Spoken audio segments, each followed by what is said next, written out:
Private పాఠశాల యాజమాన్యాలకు తెలియజేయడం ఏమనగా, చాలామంది జర్నలిస్టు పిల్లల కోసమై రాయితీ కోసము డిఓను చాలామంది అప్రోచ్ అవుతూ ఉన్నారు.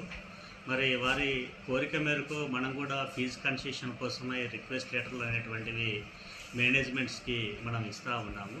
అందరు మేనేజ్మెంట్లో కూడా ఒకటే గుర్తుపెట్టుకోవాలండి, అక్రిడియేషన్ సర్టిఫికేట్స్ ఇష్యూ చేసినటువంటిది డిపిఆర్ఓ ద్వారా ఎవరికైతే ఇష్యూ చేశారో వారి పిల్లలకు మాత్రమే మీరు కన్సెషన్ అనేటువంటిది ఇవ్వవలసిందిగా రిక్వెస్ట్ చేస్తున్నాను. ఎందుకంటే ఏదైతే మనము ఇచ్చినటువంటి రాయితీ కోసం ఇచ్చినటువంటి లెటర్స్ ప్రైవేట్ మేనేజ్మెంట్కి ఇస్తున్నామో అవి మిస్యూజ్ చేస్తున్నారు అనేటువంటిది మా దృష్టికి వచ్చింది. కాబట్టి దయచేసి ప్రైవేటు పాఠశాల యాజమాన్యాలకు నేను తెలియజేయడం ఏమనగా, అక్రిడియేషన్ ఉన్నటువంటి జర్నలిస్టు పిల్లలకు మాత్రమే కన్సెషన్ అనేటువంటిది ఇవ్వవలసిందిగా కోరడం అనేది.